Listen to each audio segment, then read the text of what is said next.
जो कि कक्षा 12 की सृजन का तीसरा अध्याय है। रहीम का जन्म सन 1556 ईस्वी में हुआ। इनकी मृत्यु सन 1626 ईस्वी में हुई। रहीम का पूरा नाम अब्दुल रहीम खान खाना था। इनके पिता बैरम खान ने मुगल बादशाह हुमायूं की मृत्यु के बाद अकबर के संरक्षक का दायित्व निभाया था। रहीम बचपन से ही साहित्य प्रेमी और बुद्धिमान थे। उन्हें अपने माता पिता से वीरता, राजनीति, दानवीरता तथा काव्य जैसे गुण विरासत में मिले थे। रहीम का व्यक्तित्व बहुत प्रभावशाली था। वे सामंजस्यवादी थे।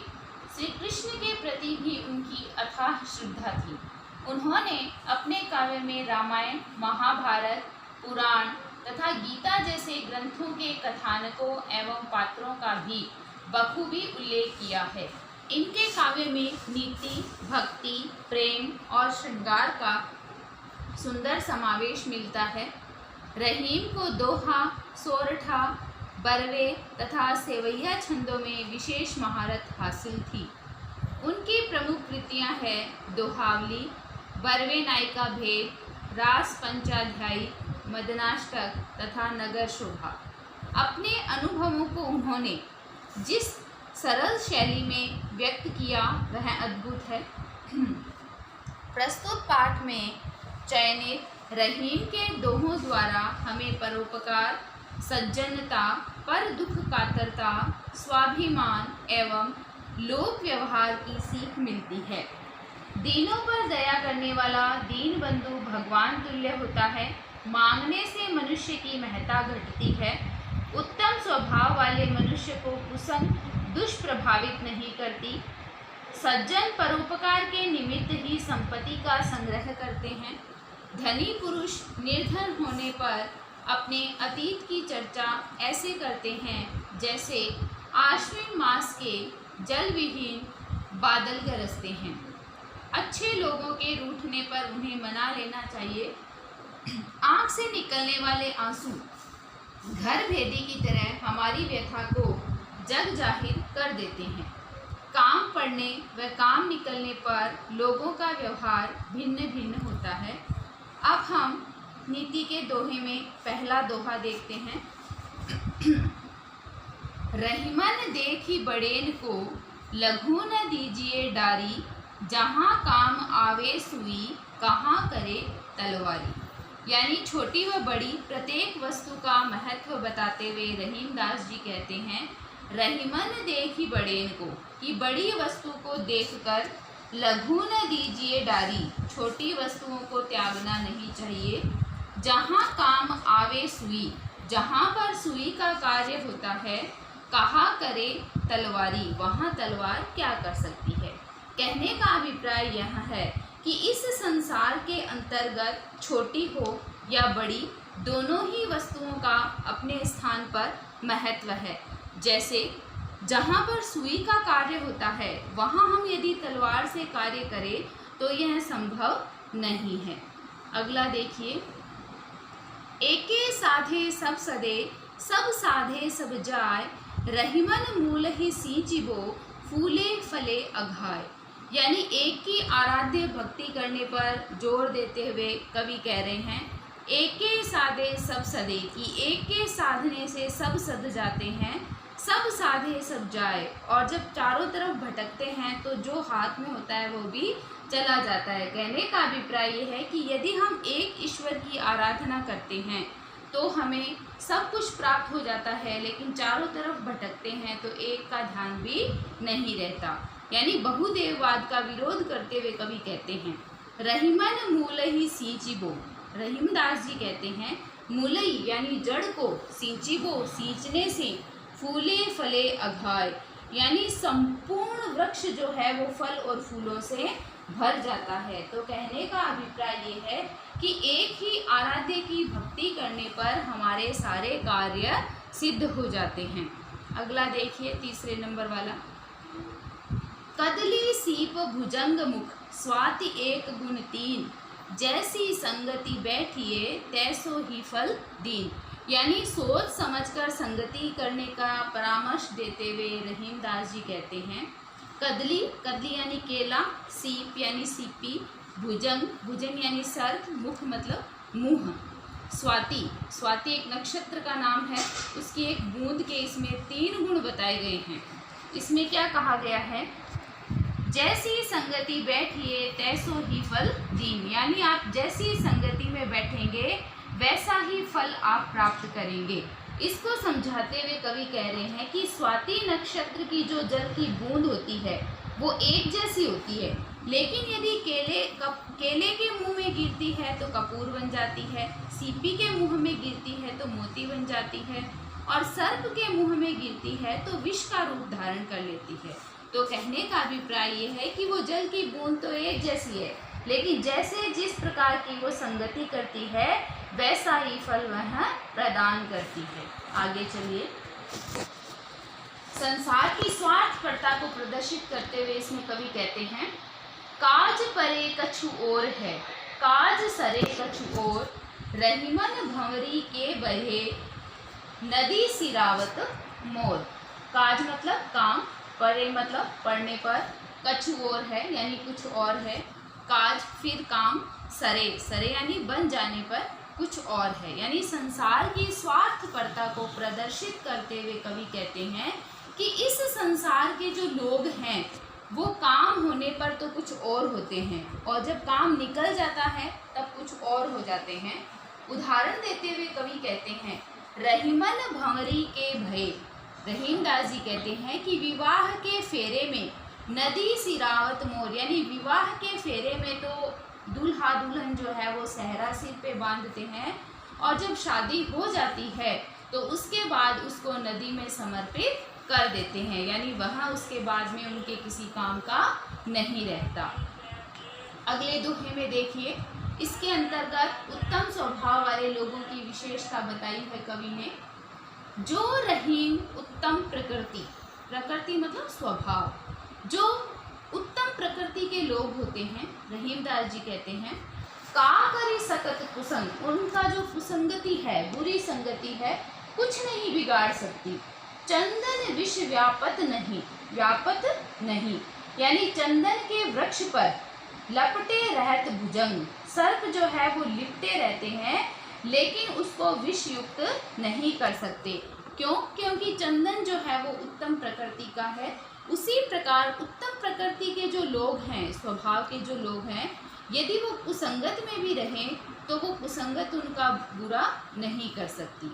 आगे देखिए कि सज्जनों को हमेशा अपने अनुकूल बनाए रखने के लिए कवि कहते हैं, रूठे सुजन मनाइए, रूठे मतलब जो हमसे रूठ जाते हैं, नाराज हो जाते हैं, सुजन, सुजन यानी सज्जन, मनाइए, उनको मना लीजिए।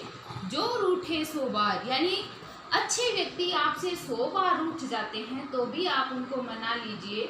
रहीमन फिरी फिरी पोहिए, टूटे मुक्ताहार, इसमें रहीमदास जी कहते हैं जैसे मोतियों की माला है वो टूट जाती है तो हम बार बार क्या है उसे पिरोते हैं। क्यों? क्योंकि वो बहुत महंगी होती है। ठीक उसी प्रकार सज्जन व्यक्ति है वो हमारे जीवन में बहुत अधिक महत्व रखते हैं, इसलिए हमें उनको रूठने पर भी मना लेना चाहिए। आगे देखिए, इसमें क्या है, परोपकारी भाव को बताया गया है। देखो, तरुवर फल नहीं खात है, तरुवर मतलब वृक्ष, फल, फल तो फल है, नहीं, नहीं, खात है, खाते हैं, कि वृक्ष जो है फल नहीं खाते हैं। सरोवर पिए न पान, और सरोवर जो है वो पानी नहीं पीते। कहीं रहीम पर काज हित, आगे रहीमदास जी कहते हैं पर मतलब दूसरे, काज मतलब उनके कार्य, हित मतलब भलाई। संपत्ति सचई सुजान, यानी सज्जन लोग जो होते हैं वो दूसरे की भलाई के लिए संपत्ति का, धन का संग्रह करते हैं। तो इसमें कवि ने ये बताया गया है कि मनुष्य को हमेशा परोपकार का जो भाव है वहाँ अपना कर रखना चाहिए। आगे देखिए, अपनी प्रशंसा करने पर जो बातों पर आक्षेप लगाया है उसके बारे में कवि ने इसमें बताया है। थोथे बादल कुआर के, यानी कार्तिक मास के जो बादल होते हैं वो जलहीन होते हैं। जो रहीम गहरात, आगे रहीमदास जी के कहते हैं कि वे केवल गरजते हैं, बरसते नहीं हैं, क्योंकि उनमें पानी नहीं होता। धनी पुरुष निर्धन भय, जब धनहीन व्यक्ति निर्धन हो जाते हैं, गरीब हो जाते हैं, करे पाछली बात, तो वो पीछे वाली बात करते हैं, लेकिन वो निरर्थक होती है, वो किसी काम की नहीं होती है। इसलिए मनुष्य को अपनी व्यर्थ प्रशंसा नहीं करनी चाहिए। आगे देखिए, रहीमन अंसुआ नैन ढरी, जिय दुख प्रगट करे ही, जाहि निकारो गेहते, कस न भेद कही दे। यानी आंसुओं को इसमें घर का भेदी कहा हुआ है। तो इसमें देखिए, रहीमन अंसुआ नैन ढरी, अंसुआ मतलब आंसू, नैन मतलब आंखों से, ढरी मतलब ढलकते हैं, कि आंसू, आंखों से जब आंसू बहते हैं, जिये दुख प्रकट करे, जिये मतलब हृदय, दुख मतलब दुख, प्रकट मतलब प्रकट करते हैं, कि जब कोई मनुष्य रोता है तो हम ये कह देते हैं कि उसके मन का जो दुख है वो आंसुओं के द्वारा प्रदर्शित हो रहा है। जाहि निकारो गेह थे, जिसे आप घर से निकाल देते हैं, कस न भेद कही दे, वह अपना घर का जो भेद है वो सबको बता देता है। इसलिए इसमें यह कहा गया है कि अपने मन की बात जो है वो दूसरों को नहीं बताना चाहिए, लेकिन फिर भी आंसू जो है वो घर का भेदी होते हैं और अपनी बात कह देते हैं। आगे देखिए कि जो दुख है स्वयं में, उसे दूर रहना चाहिए, किसी दूसरे को नहीं बताना चाहिए कोई, क्योंकि कोई दूसरा व्यक्ति ही उस दुख को दूर नहीं कर सकता। इसमें देखिए, रहीमन निज मन की बिथा, निज मतलब अपने मन की व्यथा, यानी मन की व्यथा। रहीमदास जी कहते हैं कि अपने मन की व्यथा को मन ही राखो गोए, मन में ही छिपा कर रखना चाहिए। सुनी अठिले लोग सब, यानी लोग सब सुन लेते हैं उसको, लेकिन क्या करते हैं, हंसी उड़ाते हैं। बाँट ही न ले कोई, उसको कोई बांटता नहीं है। तो कहने का अभिप्राय ये है कि यदि आप स्वयं दुखी हैं तो अपने मन की बात आप किसी को न बताएं। लोग क्या करेंगे, उस बात को सुन लेंगे, हंसी उड़ाएंगे, लेकिन उस दुख को कम नहीं कर पाएंगे। फिर देखो, दीन सबन को लखत है, दीन ही लखेन कोय, जो रहीम दीन ही लखे, दीन बंधु सब होय। यानी इसके अंतर्गत क्या कहा गया है कि दीन सबन को लखत है, जो दीन होते हैं, गरीब होते हैं, वो सबको देखते हैं। दीन ही लखे न कोई, लेकिन उन गरीबों को कोई नहीं देखता। जो रहीम दीन ही लखे, आगे रहीमदास जी कहते हैं कि जो उन गरीबों को देखता है, दीन बंधु सम होए, वह ईश्वर के समान होता है। कहने का अभिप्राय ये है कि ईश्वर जैसे सबकी मदद करते हैं, वह प्राणी भी उसके तुल्य होता है। फिर देखो, दोनों रहीमन एक से, जो लो बोलत नाही, जान परत है काक पिक, ऋतु बसंत के माही। यानी सज्जन की जो पहचान है वो उसके गुणों व उसकी वाणी से होती है। तो रहीमदास जी कहते हैं दोनों रहीमन एक से, रहीमदास जी कहते हैं कि दोनों एक जैसे हैं। जो लो बोलत नाही, जब तक वे बोलते नहीं हैं। जान परत है काक पिक, यानी कौन सा कौवा है और कौन सी कोयल है, इस बात का पता कब लगता है, ऋतु बसंत के माही, यानी बसंत ऋतु के अंतर्गत पता लगता है कि यह कौवा है और यह कोयल है। इसमें कवि यह कहना चाहता है कि कौवा भी काला होता है और कोयल भी काली होती है, लेकिन जब तक वे दोनों बोलते नहीं हैं उनका पता नहीं लगता।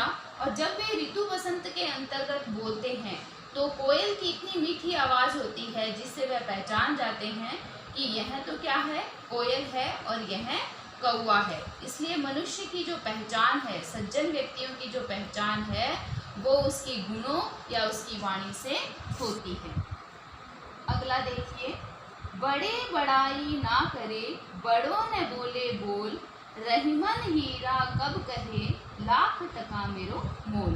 यानी बड़े लोग जो है वो आत्म प्रशंसा नहीं करते, यानी बड़े मनुष्य जो है वो स्वयं की प्रशंसा नहीं करते। बड़े बड़ाई ना करे, यानी बड़े व्यक्ति जो हैं वो कभी अपनी बड़ाई नहीं करते, अपनी प्रशंसा नहीं करते। बड़ों ने बोले बोल, और ना ही बड़े बोलते हैं कि मैं ऐसा हूँ मैं ऐसा हूँ, अपनी बड़ाई नहीं करते हैं। रहीमन हीरा कब करे, आगे रहीमदास जी उदाहरण के माध्यम से इसे प्रस्तुत कर रहे हैं कि हीरा कब कहता है लाख टका मेरे मोल, की मेरा जो मोल है, मेरा जो मूल्य है वो लाख रुपए है। क्यों? क्योंकि हीरे की कद्र तो जौहरी जानता है और वह उसका पता कर लेता है। फिर देखो कि बिगड़ी बात न सुधर जाने का वर्णन इसमें कवि कहते हैं, बिगड़ी बात बने नहीं लाख करो किन कोई, कि जो बात बिगड़ जाती है आप यदि लाख कोशिश करो तो भी वह वापस सही नहीं होती। रहीमन फाटे दूध को मथे न माखन होए।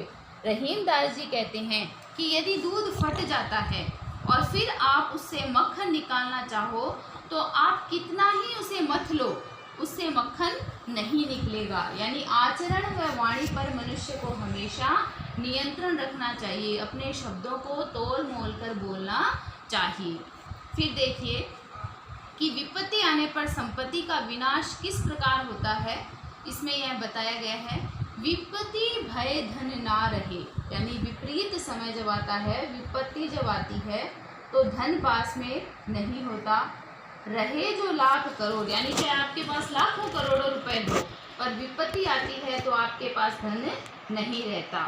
नभ तारे छिपी जात है जो रहीम भय भोर। आगे रहीमदास जी कहते हैं कि जिस प्रकार सुबह के समय, प्रातःकाल के समय आकाश में तारे छिप जाते हैं, ठीक उसी प्रकार संपत्ति विहीन व्यक्ति हो जाता है।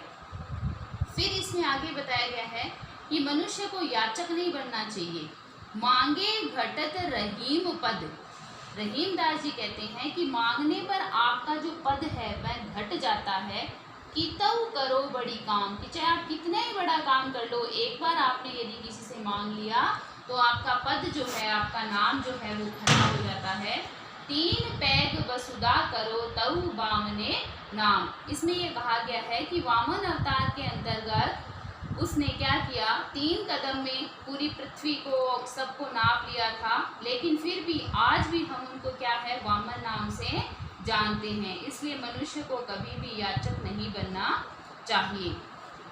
फिर है सम्मान से विष पान करना भी क्या होता है, श्रेष्ठ होता है। आगे वाले दोहे में देखिए, मान सहित विष खाए के, यानी सम्मान के साथ विष को ग्रहण करके शंभु भये जगदीश, शिवजी जो है वो जगदीश कहलाए।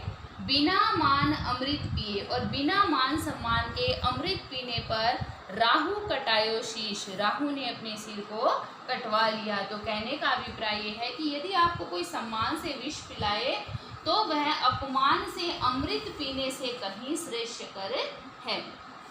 फिर जीव की नासमझी का परिणाम देते हुए कवि कहते हैं, रहीमन जिह्वा बावरी। रहीमदास जी कहते हैं जिह्वा मतलब जीव, बावरी मतलब बावरी, कि हे मनुष्य ये जीव जो है वो बावली है।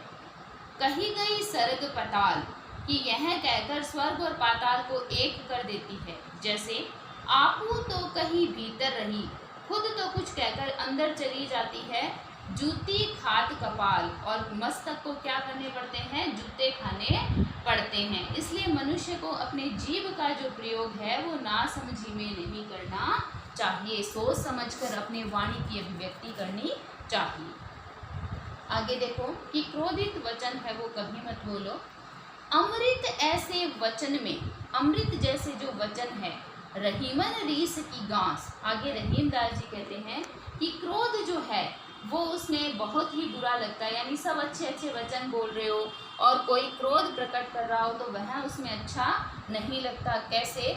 जैसे मिस्री में मिली, जिस प्रकार मिश्री में नीरस बांस की फांस, जो नीरस बांस की फांस है वो अच्छी नहीं लगती। तो इसमें कवि ने यह बताया है कि मनुष्य को जहाँ पर अच्छे वचन चल रहे हो, अच्छे लोग बैठे हो, वहाँ पर कभी क्रोध प्रकट नहीं करना चाहिए, क्योंकि वह व्यक्ति उन लोगों को वैसा लगता है जैसे मिश्री हम खाते हैं और उसमें कोई फांस आ जाती है बांस की, तो वहाँ हमें अच्छी नहीं लगती। तो इसमें देखो वही बात है, सह प्रसंग व्याख्या आती है। प्रसंग के अंतर्गत आप किताब का नाम लिखेंगे, फिर किस में से ली गई है उसका नाम लिखेंगे, कौन से कवि ने लिखी है वह लिखेंगे, और उसमें क्या भाव स्पष्ट हुआ है यह लिखेंगे। फिर उसकी सप्रसंग व्याख्या करेंगे। व्याख्या के अंतर्गत व्याख्या पूरी अच्छे से लिखेंगे। विशेष में सर्वप्रथम भाव लिखेंगे। उसके बाद में उसकी भाषा कौन सी है, जैसे इसकी ब्रज भाषा है वह लिखेंगे। तीसरे नंबर पे अलंकारों का जो प्रयोग है उन अलंकारों के नाम लिखेंगे। और चौथे नंबर पर कौन सी शैली के द्वारा हमें इस पाठ के अंतर्गत समझाया गया है यह लिखेंगे। तो आज का ये जो हमारा रहीम दास जी का पाठ था नीति के दोहे वो संपूर्ण हुआ, तीसरा पाठ। कल हम अपने नए अध्याय बिहारी सतसई के कुछ पद जो हैं उनके साथ फिर मिलेंगे। पढ़ते रहिए, अपने लक्ष्य को प्राप्त करते रहिए। धन्यवाद।